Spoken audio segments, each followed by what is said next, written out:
Tarehe 27 mwezi wa kwanza mwaka 2023, nikitumai kwamba mzima popote pale ulipo. Hujambo na karibu katika awamu hii ya matukio mtambuko. Jina langu ni Elizabeth Mtuko, na wasiliana nasi kwa 22047 mitandao ya kijamii @TV47 Kenya, pale Facebook na ukurasa wetu wa Twitter, ukurasa wangu binafsi L_Liza. Lakini mpenzi mtazamaji, hizi ni baadhi ya taarifa ambazo tutakuwa tukiangazia kutoka kaunti zote 47, ikiwemo na waziri wa elimu ambaye ni Ezekiel Machogu akitarajiwa kuzindua usambazaji rasmi wa vitabu humu nchini. Vile vile Rais William Ruto anatarajiwa kuzindua mradi wa nyumba za bei nafuu katika mtaa wa Shauri Moyo hapa jijini Nairobi. Wabunge wakitarajiwa kumaliza kongamano lao na maelekeo ama kuhusiana na maelekeo ya bunge katika kaunti ya Mombasa. Mpenzi mtazamaji, hizo ni baadhi ya taarifa ambazo tutakuwa tukiangazia katika kaunti zote 47, lakini kwa sasa tupokee methali ya siku.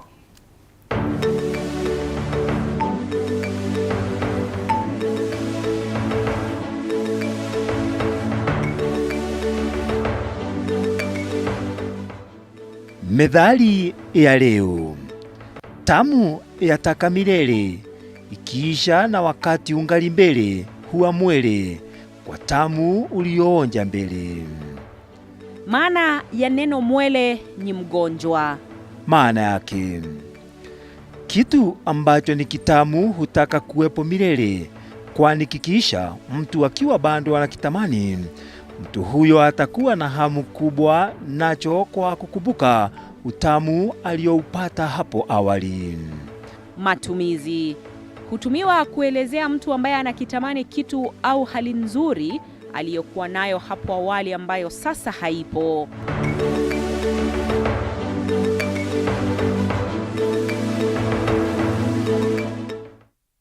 Na kwa namna hiyo na kukaribisha tuandamane hadi tamati, na mchango wako kuhusiana na taarifa zetu unakubalika.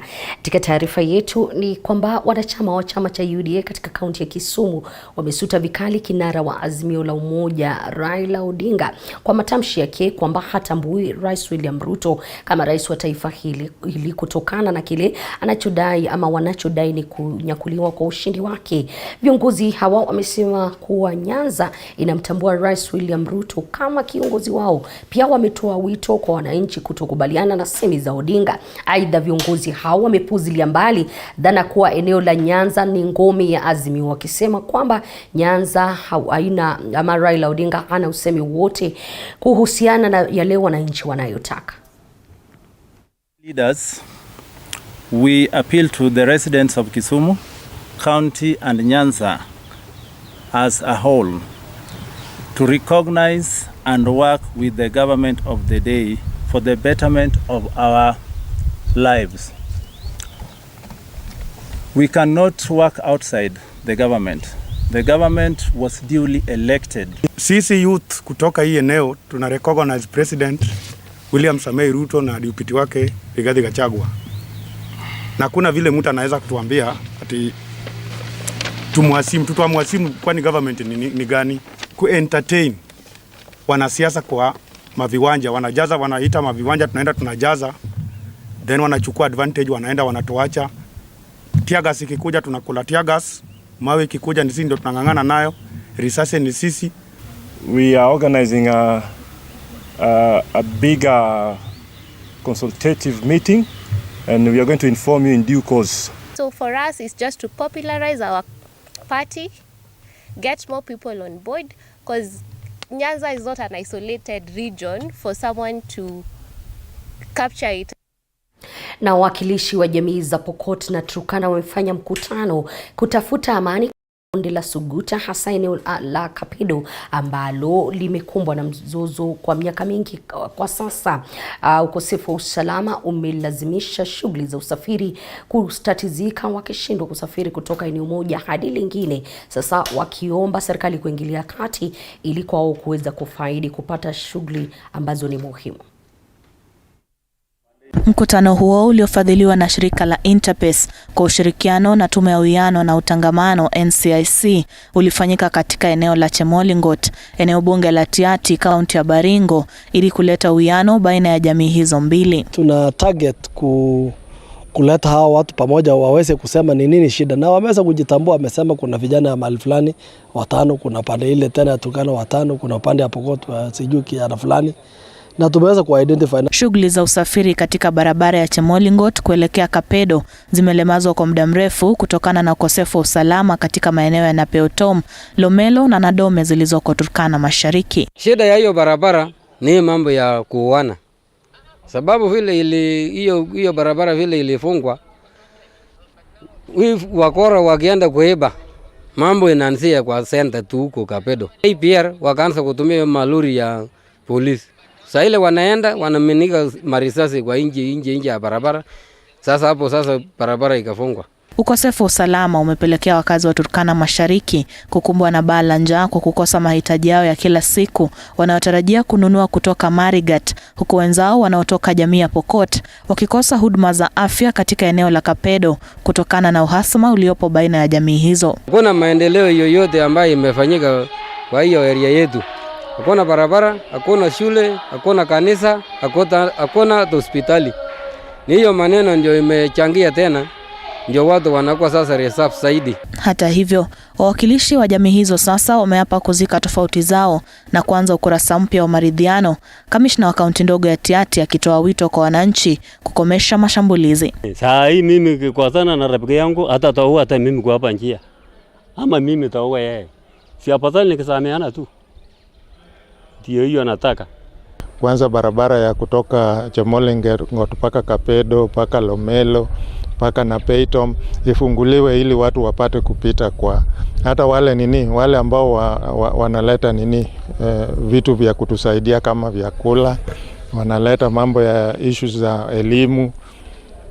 Barabara ikifungwa watapita namna gani? So tunataka investors pia wapate kuingia kupenya katika upande wa Pokot, upande wa Turkana, sababu tuko na issues nyingi ambazo ziko mashinani ambazo tusipoingia ndani hakuna vile tutaaddress hizi issues. Sylvia Nyongesa, TV47. Asante sana Sylvia kwa taarifa hiyo. Matokeo ya mtihani wa kitaifa wa KCSE yanaendelea yaliyozinduliwa na Waziri wa Elimu Ezekiel Mashogu wiki iliyopita yanaendelea kuibua hisia mseto, huku walimu katika kaunti ya Pokot Magharibi wakikanusha madai ya wizi wa mtihani. Collins Lusweti ametuandalia taarifa ifuatayo. Baada ya tetesi kuibuka kuwa huenda matokeo ya mtihani wa kitaifa wa kidato cha 4 ambao ulitangazwa hivi majuzi haukuwa halali, mwalimu mkuu wa shule ya upili ya Cheoyat katika kaunti ya Pokot Magharibi Kiminisi Baraza amepuzilia mbali tetesi hizo na kuzitaja kama zisizo na msingi. Mambo hayo hapa hatuyajui. Wanafunzi wetu walifanya kazi yao na ni kazi ya wanafunzi ndio tunayosherekea. Sisi walimu kazi yetu ni kufunza. Shule hii inajivunia matokeo bora baada ya kumtoa mwanafunzi bora katika kaunti hiyo. Kipkorir Kenan aliibuka kidedea kwa alama ya pointi 82, mwalimu mkuu akisifia juhudi za wanafunzi na walimu shuleni humo. Kwa sababu ya nidhamu ya juu ya wanafunzi wetu, pamoja na bidii ya walimu, pamoja na wasia ambao tunapata kutoka kwa wazazi na viongozi wa elimu. It's not difficult to score this grade. It's just about hard work, working smart, working hard up to the last minute. My name is Patrobo Wafula. I was the former school captain of Cheoyat National School, and I'm very happy because of what we scored in KCSE.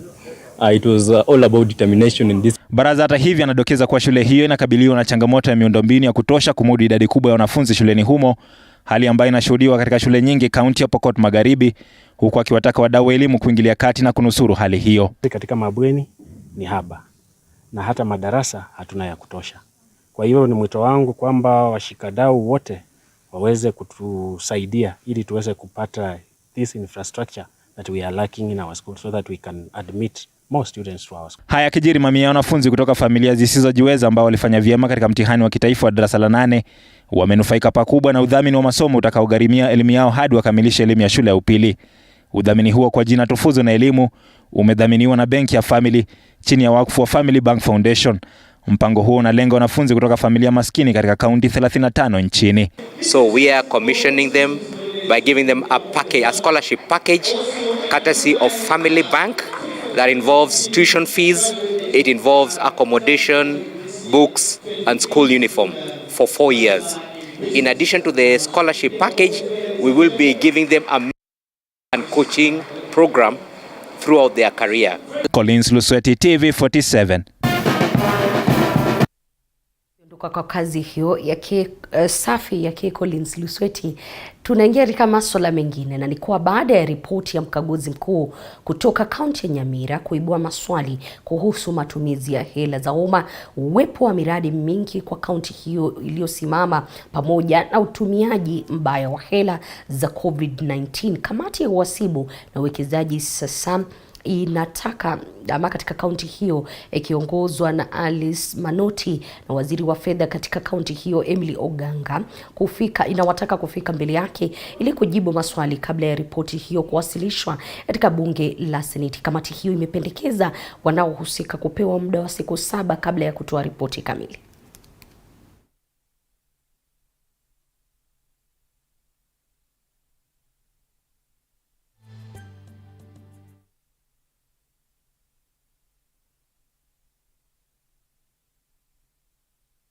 Three main questions. Ile ya kwanza, the most one, raise is irregularities in employment.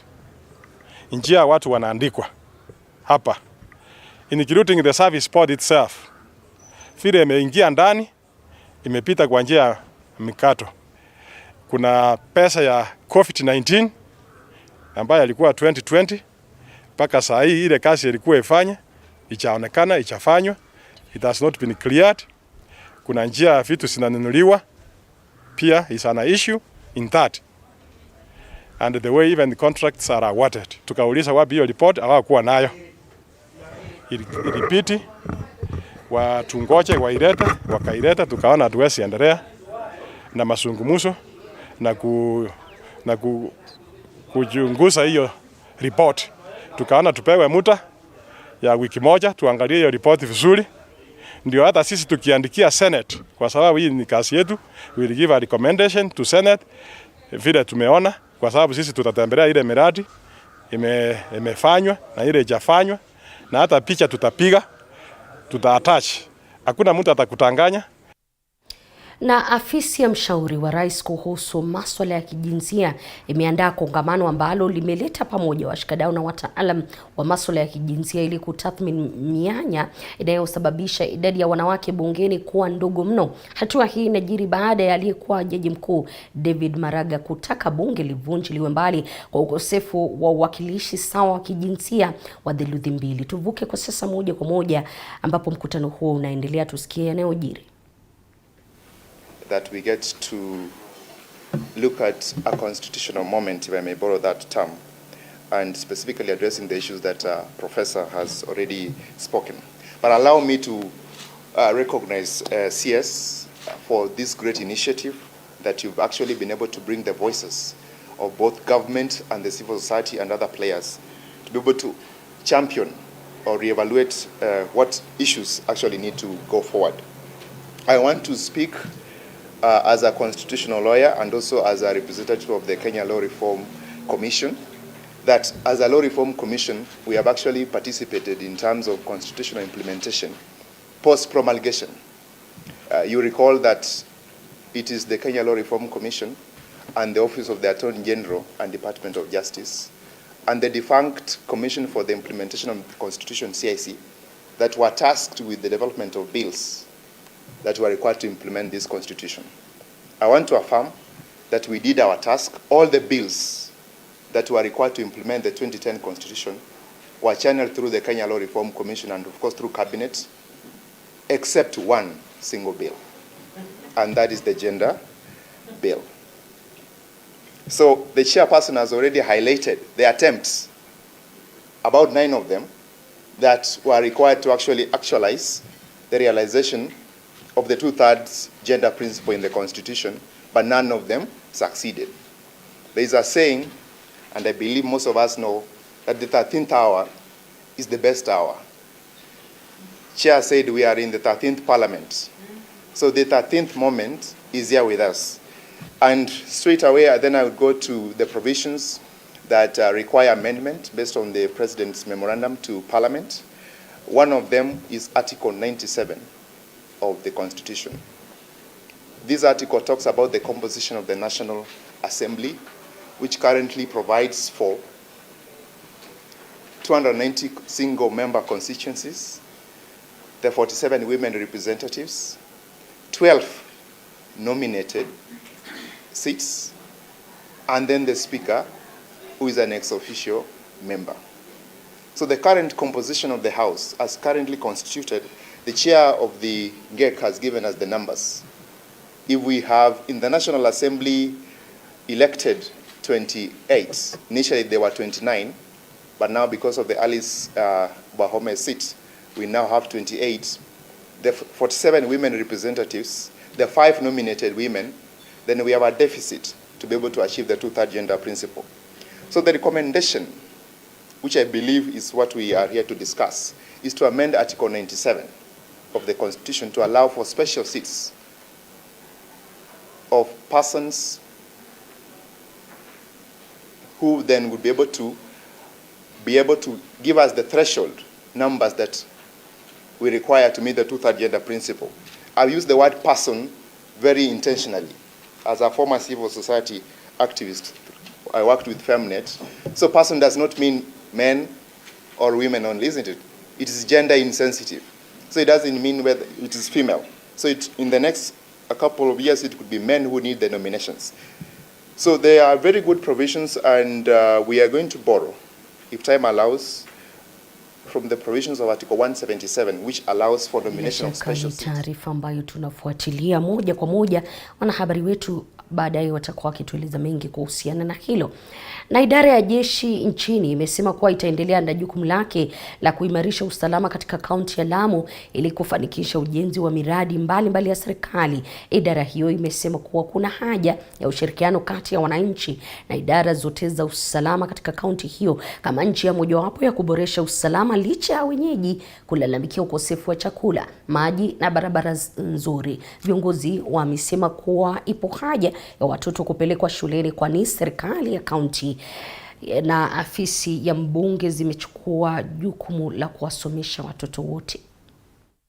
Anajaribu kututoa katika line yetu ya kuweza kufanya maendeleo, lakini hatutatoka hapo kwa sababu ni jukumu letu. Usalama ni jukumu letu sote. Nashukuru sana, sina maneno na wao sababu usiku na mchana wanazunguka hii pori. Hata sasa mheshimiwa, unaweza tembea na mguu hapa, wacha gari, unatembea na mguu hapa mpaka Kiunga. Hakuna chochote itakacho kutokea mheshimiwa. Hii mambo na kukaa, watu wanakaa tano wanasema huku ni Bon Forest. Watu hawawezi kufika huko, mambo na sijui Al-Shabaab wamejaa, sijui nini. Hiyo ni propaganda mheshimiwa. Sasa mimi nawaomba hivi. Wajua nyinyi hapa mko hapa, pengine mwaona kama mmetengwa, mko kivyenu, mko msituni, lakini opportunities ziko hapa zaidi. Muungano wa wazee wa kaya eneo la Pwani wametaka viongozi waliochaguliwa kuwaheshimu wazee hao na kuwasaidia katika mahitaji yao ya msingi.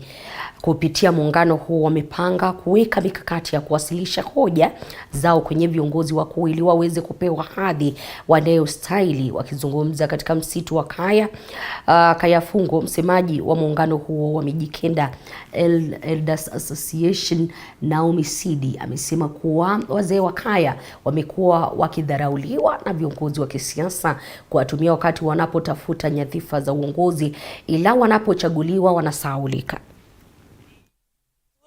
Mwanze kuwapatia heshima wazee wa kaya, manake hawa ndio wametuleta mpaka tumefika hapa.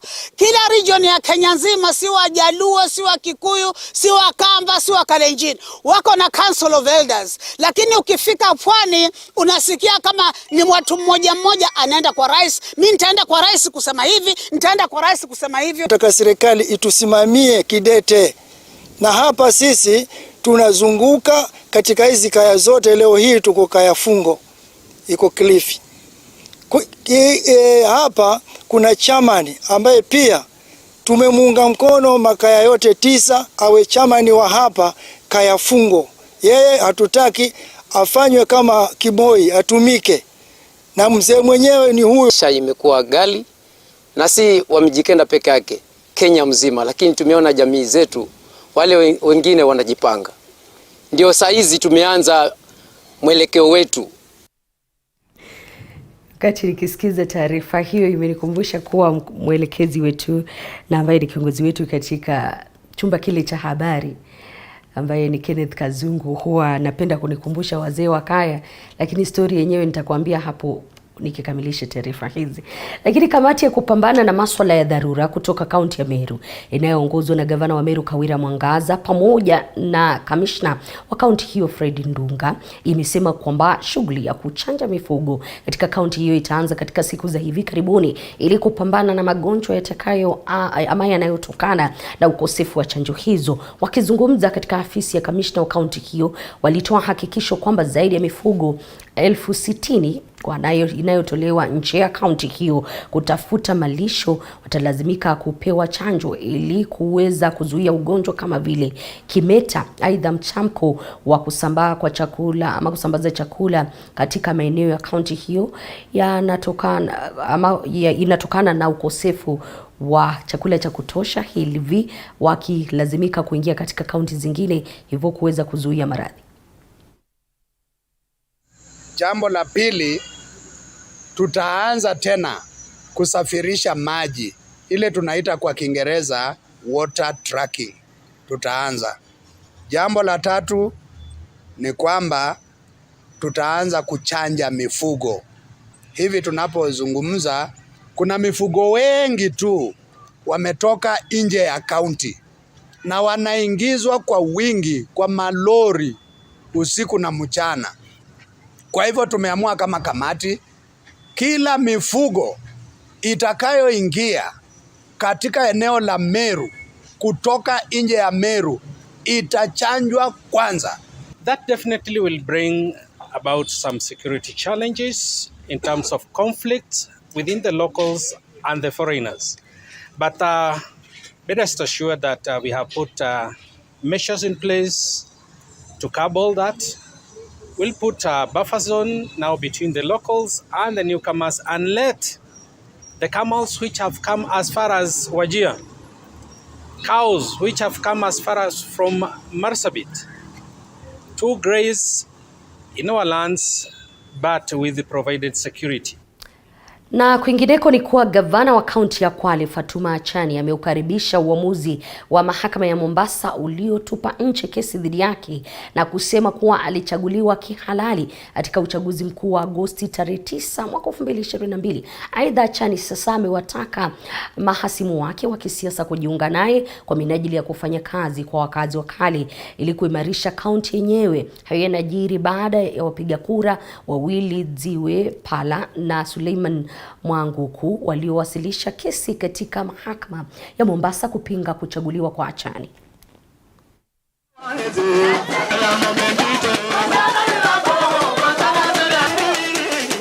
Kazi nimeifanya na bado kazi naendelea kuifanya. Nilijua tu wao walikuwa na exercise right yao ya kwenda kotini, lakini sikuwa na hata chembe moja ya wasiwasi. Najua watu wengi wana wasiwasi wa kukubali uongozi wa mwanamke. Nataka tu niwaambie wale wapinzani wangu, mama anaweza.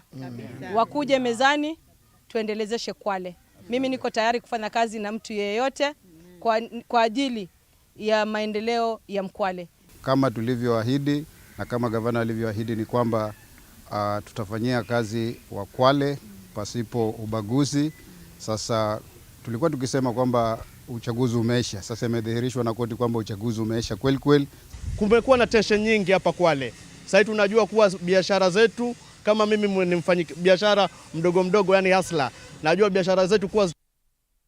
Na wakazi wa kijiji cha Kimabole katika wadi ya Chesikaki wamejitolea kushiriki hafla ya kutoa maoni kuhusu mpangilio wa ugavi wa pembejeo zinazotarajiwa kutolewa na serikali ya kaunti ya Bungoma kwa ajili ama kwa jamii kwa mapato ya kwa jamii kwa watu walio na mapato ya chini, ambapo wito umetolewa kwa kuhakikisha kuwa wanazitumia kwa njia inayostahili. Mshirikishi wa wadi ya Chesikaki chini ya serikali ya kaunti ya Bungoma, Job Wabomba, amewataka watakaonufaika na mbolea kilo 50 na kilo 10 za mahindi kuhakikisha kuwa wanaandaa mashamba yao kwa muda unaostahili, na kudokeza kuwa serikali ya gavana Kenneth Lusaka itahakikisha kuwa wakazi wanastahili ama wanaostahili ndio wanapata pembejeo hizo.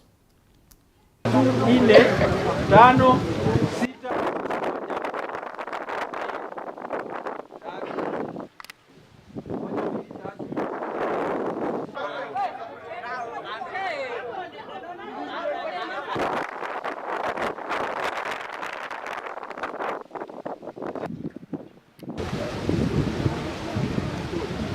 Bariki Tunataraji ya kwamba hii mbolea itakuja kwa wakati ufaao. Na ukikuja kwa wakati ufaao, wewe pia kama mkulima jipange mapema. Hatutaki kuwapatia mbolea na mnaeka kwa nyumba, hamuja prepare mashamba zenu. Hiyo itamaanisha ya kwamba mtachelewa kupanda na mavuno itakuwa duni. Kama uko hapa na hauna shamba, tafadhali usichaguliwe. Kwa sababu hiyo mbolea unaenda kupanda wapi? Sisi tunapeana mbolea kwa watu ambao wako na mashamba. Na serikali inataka hata uwe na shamba eka moja. Najua hiyo ni changamoto kwa watu wetu, lakini jaribu at least half an acre diposa upewe hiyo mfuko moja ya kupanda na mfuko moja ya kufanya nini? Ya kunyunyuzia. Iwapo wewe utapata mbolea, watakuwa wana monitor chakula chako. Wamekupatia mahindi, ulipanda shamba gani? Umeweka mbolea? Kama utatoa gunia 2 kwa eka moja na mbolea uliuza, mimi naomba watu kama hao wanaoda admin mtusaidie tushika hao watu. Kwa sababu ni kama hawataki kukusa chakula. Rais anataka watu wakuwe na chakula wasikuwe na njaa. Na wewe unauza mbolea. Mtapewa ruhusa, nyinyi wenyewe mchague watu ambao wanafaa kupewa mbolea na pembejeo. Sawa sawa? Sasa nataka kuhakikishia kwamba hakuna mtu hapa atasema kwa sababu mimi ni ndugu yake ama yeye ni mama yangu ama tunajuana kwa njia nyingine atapata bila kupitia kwa vetting. Sawa sawa? Na afisi ya mshauri wa rais kuhusu masuala ya kijinsia imeandaa kongamano ambalo limeleta pamoja washikadau na wataalamu wa masuala ya kijinsia ili kutathmini mianya inayosababisha idadi ndogo ya wabunge wanawake katika bunge lile la kitaifa. Hatua hii inajiri baada ya aliyekuwa jaji mkuu David Maraga kupendekeza kuvunjiliwa mbali kwa bunge la 12 kwa ukosefu wa uwakilishi sawa wa kijinsia wa theluthi 2. Tuvuke huko moja kwa moja tupate kusikia yale ambayo yanaendelea. Delegates to the conference had to be women. Okay? And they were women from all walks, from the rural areas, from the districts, women in civil society and all. And so the inclusion principles began to work within that constitutional discourse. And at the end of it, even though the Bomas talks collapsed and then we had the WACO draft or whatever, but what came out of Bomas and what came out of the discourses, and that information is there. The files, the CKRC files of what the citizens said, they are there, they are archived, and people wanted to be included in government. Government was very exclusive, and so it was about inclusion. And so when you look at now the promulgation of the 2010 Constitution, our Constitution is unique because one of the key pillars of the Constitution 2010 is the principle of inclusion. And inclusion of previously marginalized groups. That is women, youth, persons with disabilities. Sometimes you remember when we were young, we always used to hear that the youth are the leaders of, and our tomorrow has never come. So always telling us, yes, it is true because it's a leader. We are still being told that we are the leaders of tomorrow, and the generations are still backed up behind us because for some of these people, it is only the grave that will stop them, So, it was about now, you must bring them in. You are saying that we are leaders today. We are leaders for now. We have something to contribute. There is nothing of telling us that an elder seated down can see further than a youth standing on a tree. Everybody's voice matters. And the Constitution 2010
Next on Kids on the Block.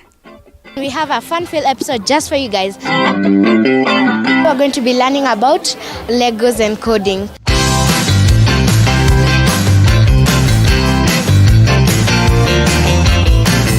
Be sure to tune in on Saturday at 9 a.m. to 10 a.m.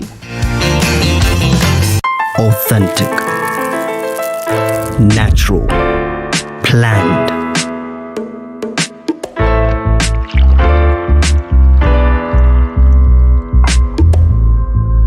Transforming.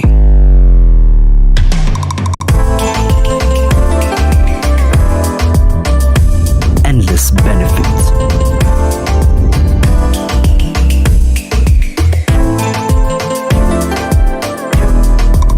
Slaty, purely Kenyan.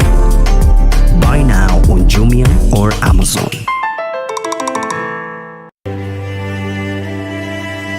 If you gotta be for me, who can? Yeah, like you see, these are the fabrics we use for the sofas. Yeah, there are different types of fabrics. Sabak. This is the best way to go. Eat color, eat raw, like this is alive. Well, 2022 is behind us. 2023 is here with us. What are your plans? We here at TV47's Morning Cafe have great plans for you. We're talking about information, we're talking about entertainment, we're talking about the greatness for the year. So make sure that you're always with us every morning.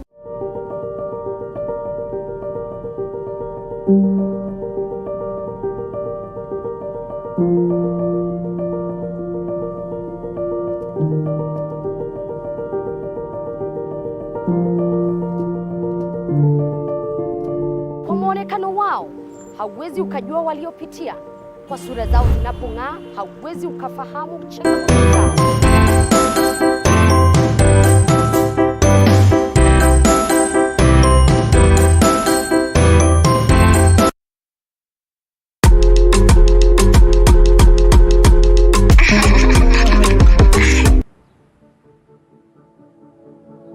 Yeah, like you see, these are the fabrics we use for the sofas. Yeah, there are different types of fabrics. Sabak. This is the best way to go. Eat color, eat raw, like this is alive. Well, 2022 is behind us. 2023 is here with us. What are your plans? We here at TV47's Morning Cafe have great plans for you. We're talking about information, we're talking about entertainment, we're talking about the greatness for the year. So make sure that you're always with us every morning.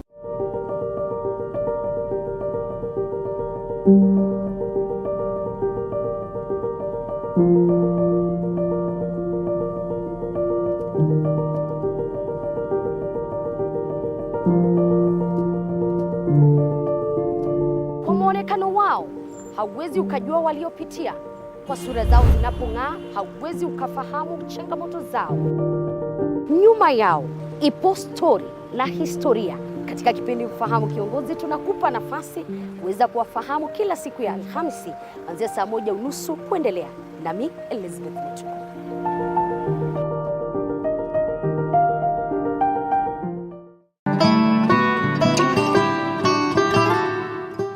Your health matters.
Karibu tena mpenzi mtazamaji. Na waziri wa elimu Ezekiel Mashogu amezindua vitabu vya grade ya 7 huku wanafunzi wa junior secondary wakitarajiwa kuvitumia vitabu hivi, na hii ni mojawapo ya miongozo ya Wizara ya Elimu ya kuhakikisha kuwa mtaala wa umilisi umefaulu kama ilivyotangazwa.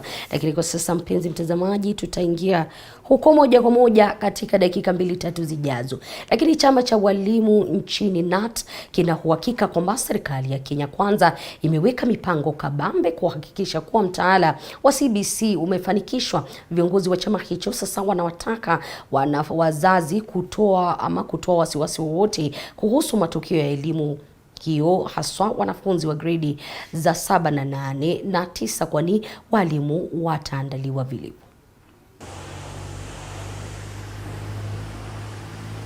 Naam, kweli kabisa. Sasa hivi nipo katikati mwa mji wa Nyeri, kaunti hii ya Nyeri, wakati huu ambapo Wakenya wanaendelea kuomboleza kifo cha aliyekuwa waziri wa elimu, namzungumzia Magoha. Sasa hivi nipo naye mwenyekiti wa chama cha walimu cha NAT, namzungumzia Bwana Karinga, kuweza tu kutaka kujua mwelekeo na hali ilivyo, haswa yale mazingira kati ya walimu na wanafunzi, wakati huu ambapo tunaweza kushuhudia mwanzo mpya wa elimu nchini. Shukran sana kwa kuweza kutenga muda na sisi. Mwanzo kabisa, unadhani kwamba wewe kwa muonekano wako unaona vipi maandalizi ya CBC, haswa tukizungumzia wanafunzi wa grade ya 6 sasa hivi wakienda katika grade ya 7 ambayo sasa ni ile junior secondary school?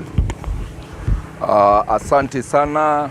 Kwa majina ni Patrick Karenga Monohe, Chairman Kenya National Union of Teachers Kenya. Ningetaka kusema juu ya maneno kuhusu hii CBC yetu ya grade 7.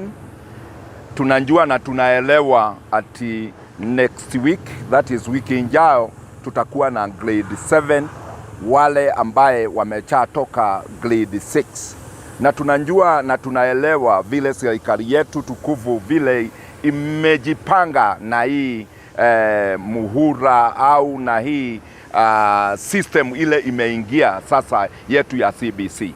Hawa watoto na hawa wazazi nikiangalia wamejiandaa kweli, kwa vile nikiingia kwa hii street yetu ya Nyeri naona wengine wanaangalia school uniform, wengine wanaangalia mambo yale inahusu mtoto ambaye anaingia hii grade ya 7 wiki ijayo.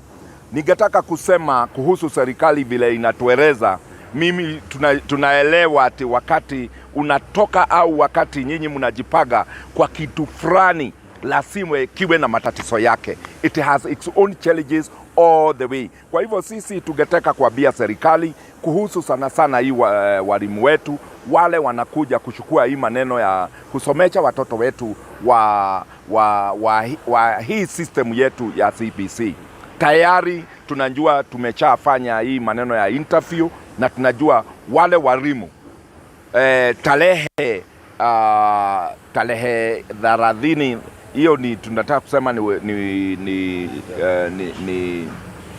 is coming Monday. Hawa walimu watakuwa pale, waungane na wale wa hiyo shule, wapange na yule mwalimu mkuu wa hiyo shule vile hii darasa la 7 itakuwa ile mwelekeo itakuwa itachukua kulingana na yale maandalizi imepeanwa na wale wanaangalia curriculum ndio KICD, na tunajua wameelezwa na hizo designs tuko nazo za kutumia ndio tuwe na hii maneno yetu ya CBC. Na bila shaka wazazi wanategemea kwamba matokeo yawe bora, wanafunzi wao wafanye vizuri, na tunaelewa kwamba mtihani utatolewa tu baada ya grade ya 9. Hivi kama walimu, sijui kwamba unahisi kwamba walimu wapo tayari na hawatapata lawama, manake wanafunzi wakifeli walimu ndio watakuwa kwanza kulaumiwa kutofanya kazi bora. Sijui kama nadhani kwamba walimu wametayarisha vya kutosha kuweza kuhakikisha kwamba haya masomo yanafanikishwa kama jinsi inavyotakikana. Yangu kabisa vile mimi nataka kusema ni ati vile si tuanjua ni ati hawa wakurugenzi wetu wamesoma ya kutosha walimu wetu wameenda easy training kila wakati, kila saa. Kwa hivyo wanaelewa ni nini inahitajika kwa kusomesha ECBC.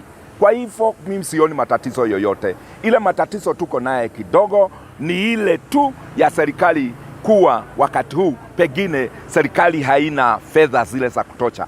But tukiangalia kwa ubari, serikali ile jitihadi, ile ahadi imetupatia sisi, imesema it will keep on moving pole pole, step by step, na tutakuwa mwisho tutakuwa pale ambaye sisi tunaelekea, na sisi tunajua tuelekea wapi kama sisi wana Kenya na sisi wazazi pamoja na walimu.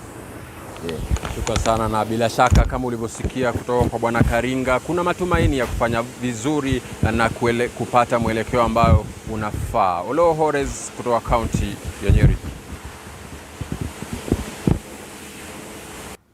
Asante sana Horace kwa taarifa hiyo. Na licha ya maandamano nje ya hospitali ya Naivasha siku chache zilizopita kufuatia kifo cha msichana mwenye umri wa miaka 23 alipokuwa akijifungua, madai zaidi ya vifo vitatu zaidi hospitalini humo yameibuka. Albert Otuki akiwa mwadhiriwa wa hivi punde, alkadhalika kamati ya afya ya bunge ya kaunti ya Nakuru ikifika hospitalini humo kubaini tatizo hilo. Kwa sasa mwandishi wetu amejumuika na yeye mwadhiriwa na kutuandalia, na atakuwa akitujuza mengi kuhusiana na hilo.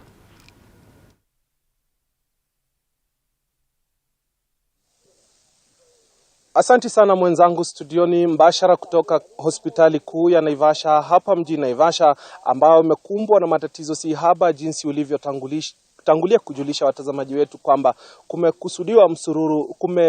kumeripotiwa msururu wa vifo kwenye hospitali hii kufuatia kina mama wanaofika hospitalini humu kuweza kupata watoto. Cha kutamausha ni kwamba wale ambao wanapitia kisu, ambao wanapelekwa kwenye chumba cha upasuaji na wanapata watoto wao kwa mara ya kwanza, vifo hivi vine ambavyo vimeripotiwa kwa siku za hivi karibuni, vyote vinaripotiwa kuwa ni za watoto wale ambao wanazaliwa kwa mara ya kwanza. Hivi sasa tunao kamati ya Nakuru, ya kaunti ya Nakuru, masuala ya afya, tukiongozwa na mwenyekiti hapa. Utajitambulisha kwa watazamaji na utueleze mintarafu mmefika hapa kwa shughuli gani? Shukran. Kwa majina mimi naitwa Ungana Mwaura, mwenyekiti wa kamati ya afya katika bunge la Nakuru. Tumekuja hapa siku ya leo kufuatilia kwa sababu tumesikia kilio kutoka kwa wananchi, na ili tuweze kupata uhakiki wa yale mambo ambayo tumeweza kuyasikia hapa. Kwa hivi sasa tumekuja kuangalia na kujua yale ambayo yanaendelea hapa, na ili tuweze kuja na ripoti ya kuweza kuelekeza Nakuru County Executive ama serikali ya Nakuru, ili nao wajue hatua zipi watakazozichukua kuhakikisha kwamba wanalinda maisha ya wananchi. Nataka kuhakikishia wananchi wote ya kwamba we are in control of everything. Tunafuatilia mambo yote na tuhakikisha kwamba yale ambayo wanafaa kupata, zile huduma wanafaa kuzipata, watazipata hapa kwetu Nakuru. Na kwanza haswa hii hospitali ya Naivasha. Ile kitu ningependa kusema ya kwamba kuna njia tofauti za watu kuleta malalamiko yao, na njia moja ni kuhakikisha kwamba wameleta petitions kusema ya kwamba hali ya matibabu si mazuri hapa. Namba pili ni memorandums, na kupitia wabunge wa county assembly, haswa wa MCAs wa area wanafaa kuleta kupitia wale, na ili tuweze kuanza kuja na kuhakikisha kwamba mambo yote yatarekebishwa. Kwa hivi sasa nataka kuambia wananchi wote ya kwamba tunafuatilia na hakuna jambo lolote ambalo hatutakuja kuweza kulijua ambalo linaendelea hapa, na kupitia wajumbe wao watapata ule ujumbe ambao utarudi kwao kule mashinani, na ili wahakikishwe kwamba hali ya afya hapa ni nzuri. Na nataka kusema ya kwamba hata sasa hivi kuna idara zingine kama Medical Practitioners Board ambao najua pia hata kuna zile ripoti pia hupitia kwa serikali yetu kwenda kwa WHO ya kusema ni jambo ripi lililotokea wakati jambo kama hili la matano linapatikana. Kwa hivyo nataka kusema kwamba mambo yote we are in control, na tunahakikisha kwamba tutaangalia mambo yote. Tukimalizia tu kwa kifupi, unaeleza wazi kwamba endapo mtu amempoteza mpendwa wake ama mtoto kwenye chumba hiki cha kupata watoto, akaweze kuleta jumbe zile kwenu. Naam, mwananchi wote ambaye ameathirika kwa jambo lile ama lile lingine katika ile hali ya kupatiwa huduma, kama hajatosheka ana njia za kupitia, kama vile nimesema petition, ziandikwe ziletwe kwa bunge, zilisiviwe ni speaker, atakomiti kwa kamati ambayo ni relevant. Na sio hali tu ya matibabu, hata katika idara zingine za kiserikali ambazo wananchi wanasikia kwamba hawajaridhishwa ni ile utendakazi wa watu wa serikali ama utendakazi wa idara nyingine yoyote, wana haki ya kuleta zile nyaraka kwetu kule wakituuliza ni nini hii ambayo inafanyika haiwaridhishi. Naam. Visa hivi vimetokana na nini? Sekunde 20 pekee. Kwanza wacha tuseme ya kwamba bunge huwa inapatiana pesa nyingi sana kwa hospitali. In actual sense, idara ya matibabu ndio inapata pesa nyingi sana. Kwa hivyo tukiona ya kwamba jambo kama hili linafanyika, inastua kwa sababu pesa nyingi ziko huko. Alafu nchi bila matibabu si nchi. Kwa hivyo sisi tunataka kuangalia kwa nini matukio kama haya yametokea kwa muda huu, ili tujue ya kwamba kuna mtu anafanya sabotage, kwa sababu kumekuwa na mageuko ya serikali. Sasa tunataka kuangalia kuna watu ambao wanataka kusabotage serikali ambayo iko, ili ionekane kana kwamba haifanyi kazi. Hilo ndilo jambo tunataka kuangalia. Asante sana kwa muda wenu. Hayo tu ni baadhi ya matamshi kutoka kwa viongozi wa kaunti hii ya Nakuru samahani, wanaoshughulikia masuala ya afya kwenye kaunti hii ya Nakuru. Tunatumai kwamba baada ya kikao chao kwenye eneo hili na kutathmini na kubaini kilicho chanzo cha vifo hivi, tutakuwa tukiweza kuleta taarifa kwa watazamaji wetu kwani ni mambo gani yamekuwa yakitendeka hapa na ni mambo gani ambayo yatakuwa suluhu kuhakikisha kwamba vifo kwenye karne ya 21 vinasitishwa maradufu. Kutoka kwetu hapa mjini Naivasha tunakurejeshea majembe kwako studioni ili ukaweze kuendelea na taarifa zaidi. Asante sana Willy Dennis kutoka kule Naivasha.